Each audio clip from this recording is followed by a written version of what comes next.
This video is for educational and informational purposes only. All information is based on public sources and news reports. This is not legal advice, not political advice, and does not create any attorney-client relationship. We have no intention to harm or defame any person or organization. Always verify facts from multiple official and reliable sources. Fair use applies to any clips shown. Hey everyone, can you believe that in 2026 American families are still feeling the ripple effects from tariffs between the United States and Canada that started at 25% and even hit 35 to 45% on some goods, while leaders argue over borders, fentanyl, and who pays what at the gas pump and grocery store?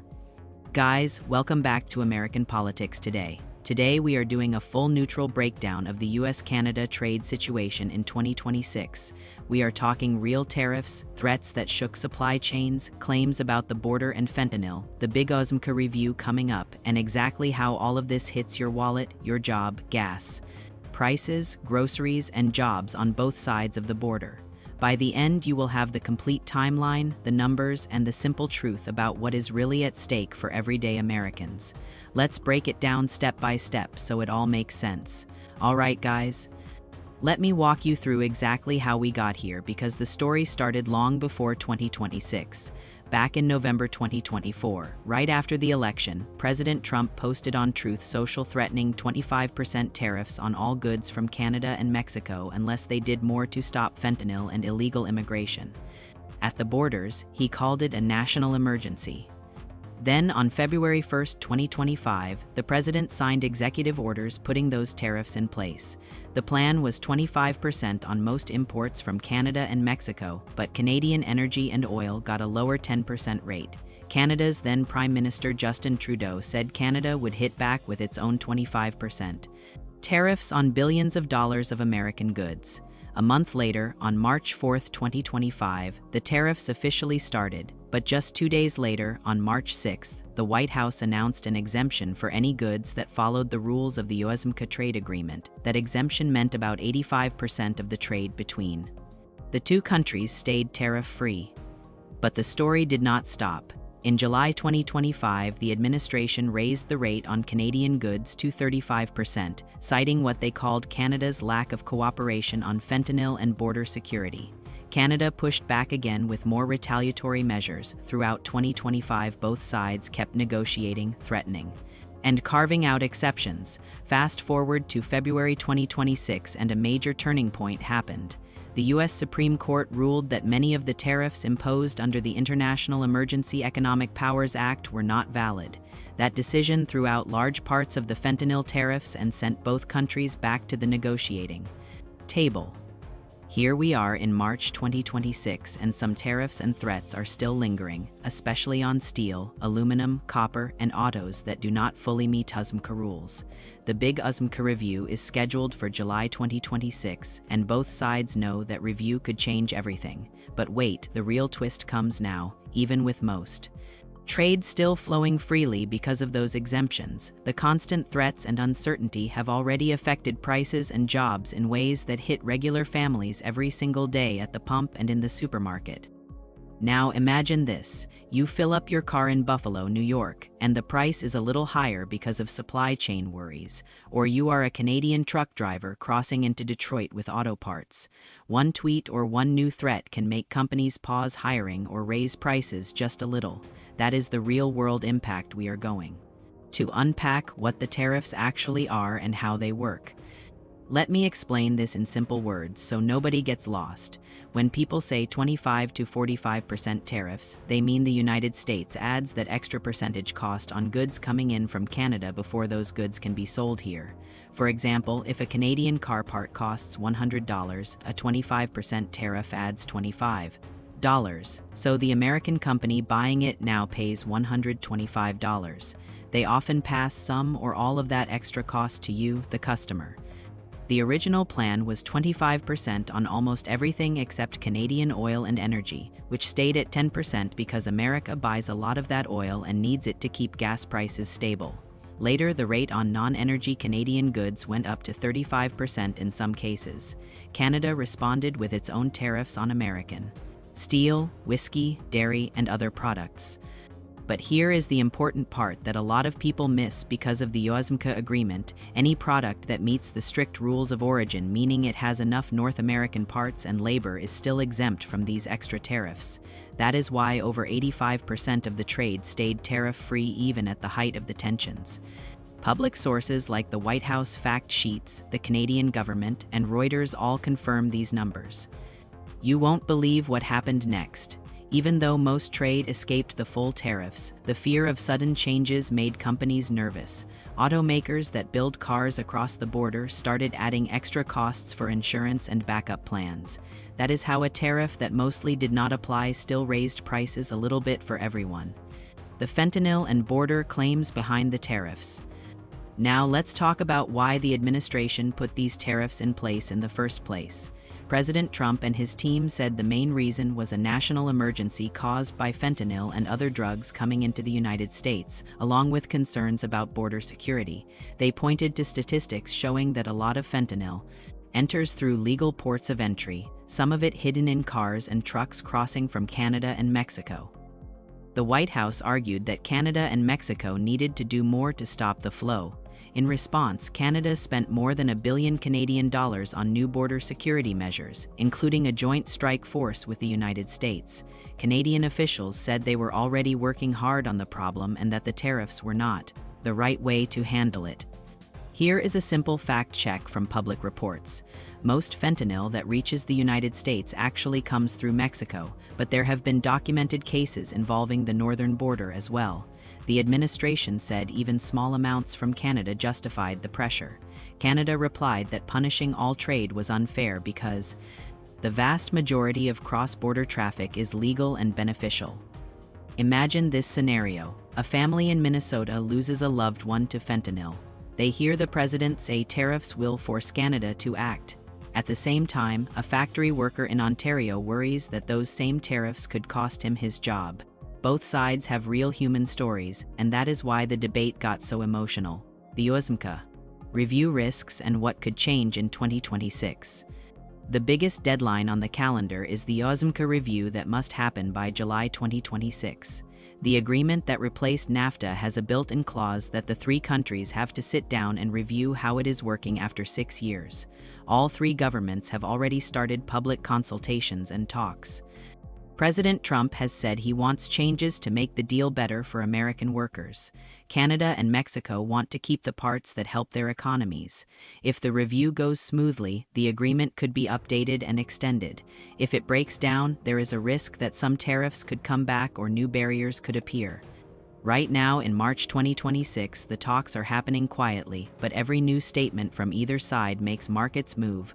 Auto companies, farmers, and energy producers on both sides of the border are watching closely because their industries are deeply integrated.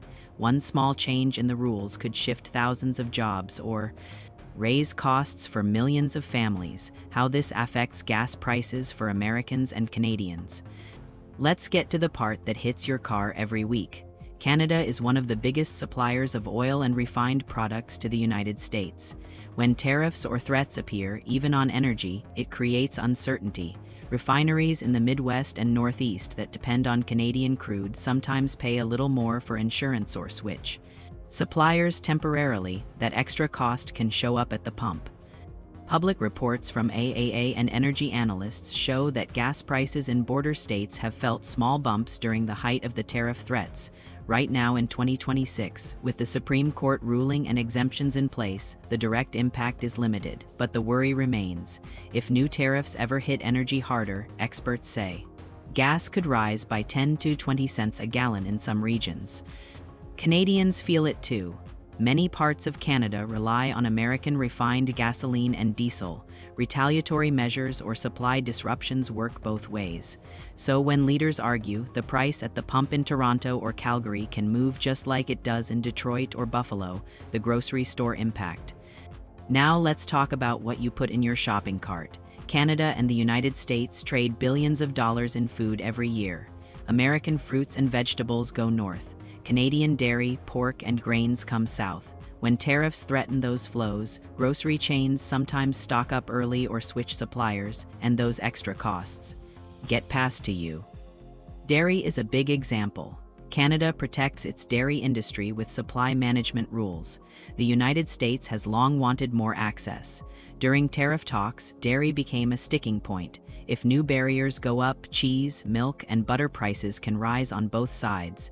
The same thing happens with lumber for housing and fruits for your table.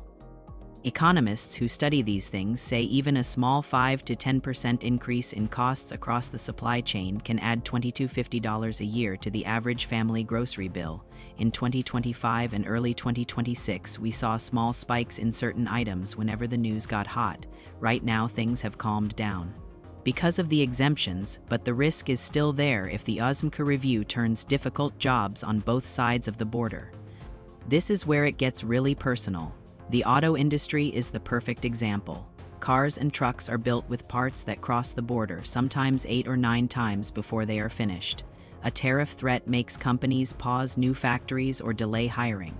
In Michigan, Ohio, and Ontario, tens of thousands of jobs depend on that smooth flow. Steel and aluminum workers in both countries felt the uncertainty too. When tariffs were higher in 2025, some mills slowed down and layoffs happened. Farmers on both sides worried about losing markets.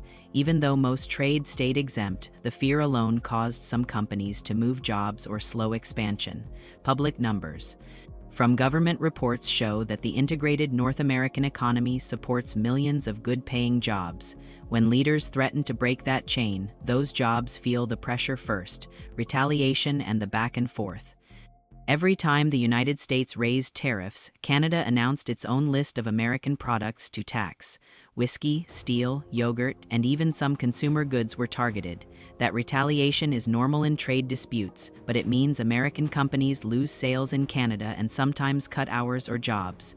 Both sides say they are protecting their workers. The back and forth created a cycle of uncertainty that lasted through most of 2025 until the court ruling in February 2026 calmed things down. Where we stand in March 2026 and what happens next. Today, most trade is still flowing without the big extra tariffs because of USMCA exemptions and the Supreme Court decision, but the threats have not completely disappeared. Steel, aluminum, and some auto parts still face higher costs in certain cases. The July 2026 USMCA review is the next big moment. Negotiators are already meeting quietly. Analysts say both countries have strong reasons to keep the relationship working. The economic pain of a full breakup would hurt families on both sides too much. Analysis section. So what does all of this really mean for America, for regular people, and for the 2026 midterms? Many experts believe the trade tensions show how connected our economies really are. Some people think the pressure from tariffs pushed both countries to talk more seriously about border security and fair trade. Others worry that the uncertainty raised costs for families and made businesses hesitate to invest. For everyday Americans, stable trade with Canada helps keep gas, groceries, and car prices lower. When that stability is questioned, even for a short time, families feel it in their budget. The same is true north of the border. No one knows exactly how the USMCA review will end, but most analysts say both sides will probably find a way to keep the relationship strong because the alternative costs too much. Big reveal time, guys. Here is the simple truth after everything we just walked through. The US-Canada trade situation in 2026 started with 25% tariffs that rose to 35 or even 45% on some goods, all tied to border security and fentanyl concerns. Most trade stayed exempt under USMCA rules and a Supreme Court ruling in February 2026 removed many of the extra tariffs. The upcoming review in July 2026 could bring big changes. Gas, groceries, and jobs on both sides felt small but real pressure from the uncertainty, but the deep integration of our economies kept the worst impacts from hitting most families. The story shows that even close neighbors can disagree strongly, but they also have every reason to keep working together. The question for all of us is how leaders turn these tensions into deals that actually protect jobs and keep prices stable for regular people. Do you think the USMCA review in 2026 will make trade better? Or create more problems for American families? Drop your thoughts in the comments. I read every single one and love hearing your take. If you learned something new today, smash that like button. It really helps the channel. Leave your thoughts in the comments and subscribe with the bell on so you never miss an update when big stories like this break down. Thanks for watching, guys. I will see you in the next one. Stay informed and stay awesome.